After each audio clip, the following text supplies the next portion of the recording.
হাদিসে আসছে নবী করিম সাল্লাল্লাহু আলাইহি সাল্লাম বলেছেন, মানুষ যখন শোয়, ঘুমায় রাতে, তার কপালের উপরে ইবলিস 3টা গিরা দেয়। কয়টা গিরা দেয় ভাই? 3টা গিরা দেয়। ভাই আল্লাহর কসম করে বলছি, আপনি নিজে একটু খেয়াল করে দেখেন যে হাদিসে 3টা গিরা কখন কখন খোলে বলা হয়েছে। আপনি অনুভব করবেন আপনার শরীর থেকে কিছু একটা সরে গিয়ে পাতলা হয়ে যাচ্ছে।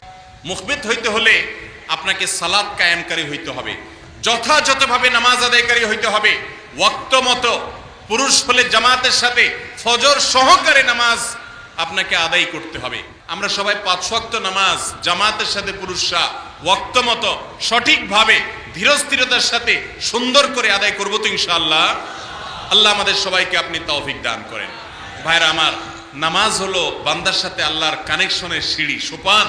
এর মাধ্যমে আল্লাহর সাথে কানেক্টেড হওয়া যায়।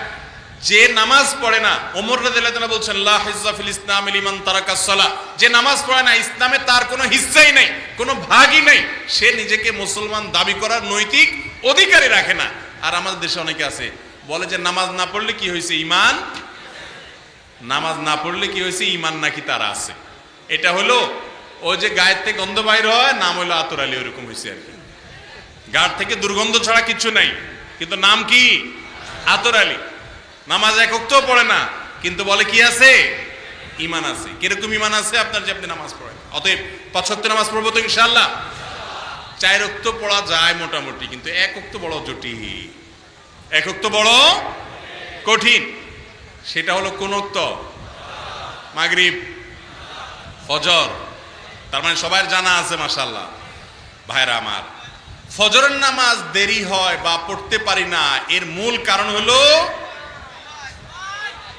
এইটা, ঠিক না? ঠিক। এশার পরে দ্রুত শুয়ে যাওয়া হলো কোরআন হাদিসের নির্দেশ, কিন্তু আমরা 11টা 12টা বাজে একটা একটা করে সব দেখে এরপরে মোবাইলে মুনাজাত করি, শুয়ে শুয়া বা বৈশা বৈশা মুনাজাত করি, এরপরে স্ক্রল করতে থাকি। ভাইরা আমার, হাসির কথা না, এভাবে আমাদের জীবন ধ্বংস হচ্ছে। দেখেন, রোগ প্রতিরোধ ক্ষমতা ধ্বংস শেষ হয়ে গেছে।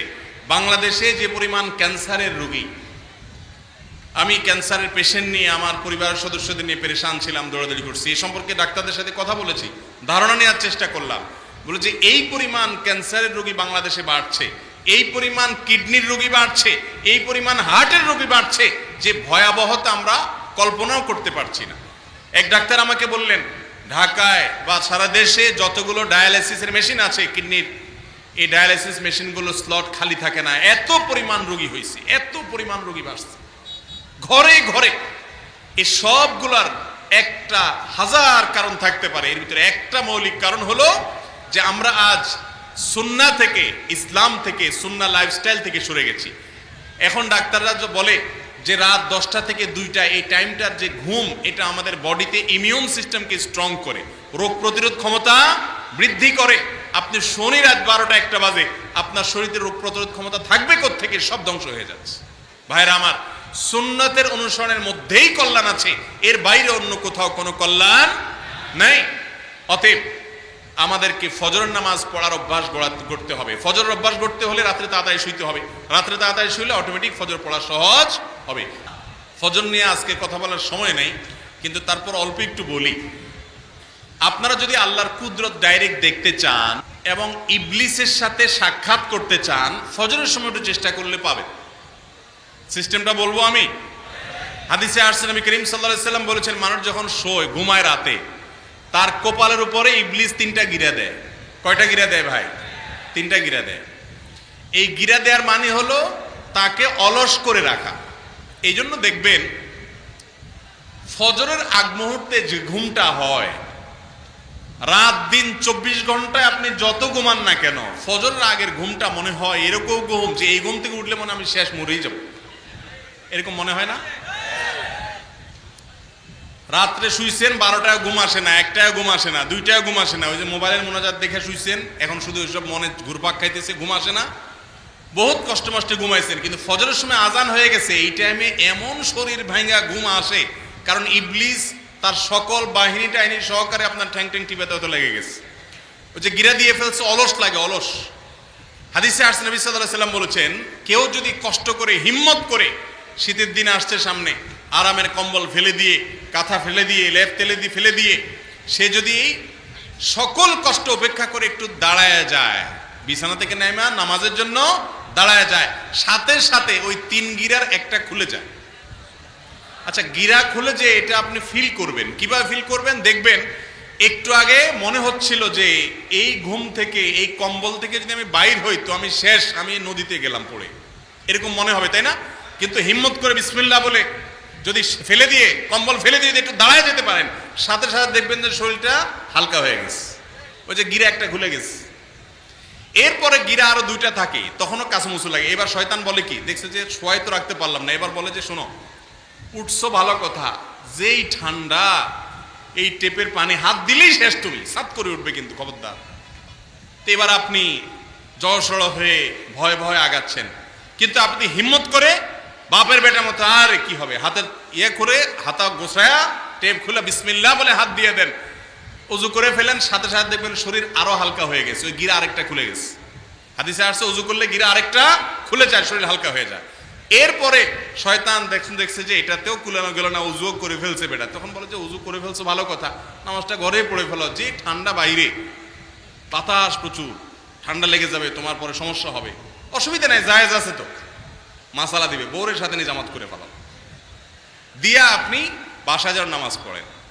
তখন যদি আপনি হিম্মত করে বের হয়ে যান এবং ফজর নামাজটা মসজিদ থেকে পড়ে আসেন, ভাই আল্লাহর কসম করে বলছি, আপনি নিজে একটু খেয়াল করে দেখেন যে হাদিসে 3টা গিরা কখন কখন খোলে বলা হয়েছে, আপনি অনুভব করবেন আপনার শরীর থেকে কিছু একটা সরে গিয়ে পাতলা হয়ে যাচ্ছে। ফজর নামাজ জামাতের সাথে পড়ে যখন বাসার দিকে আসবেন, আপনি যদি রাত 2টায়ও শোন, আপনি যদি 3টায়ও শোন, মাত্র 1 ঘন্টা ঘুম হয়েছে, এখনো ঘুমের ঘোর আছে, তারপরও ফজর নামাজটা জামাতের সাথে পড়ে যদি বাসার দিকে আসেন, মনে হবে যে আপনার শরীরটা নির্ভার এবং হালকা হয়ে গেছে।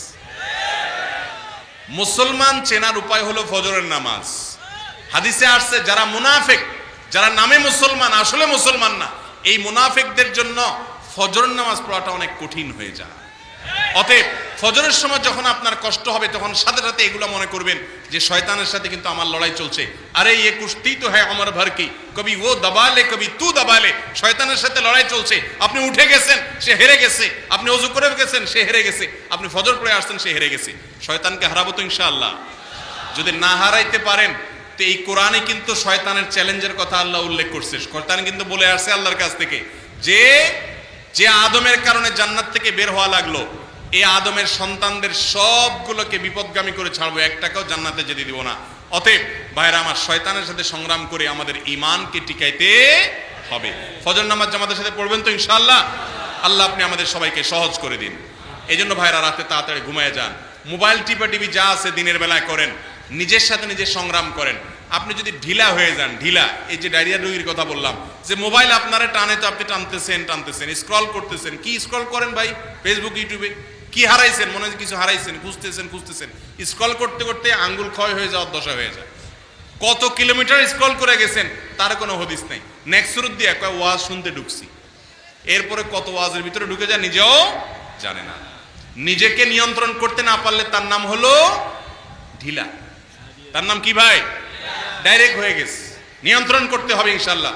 আপনারা বেশিরভাগ মানুষ তরুণ যুবক, আপনারা যদি চেষ্টা করেন যে আমি রাত 10টার পরে আর মোবাইলে কোনো অ্যাপে ঢুকবো না, সম্ভব না? অসম্ভব।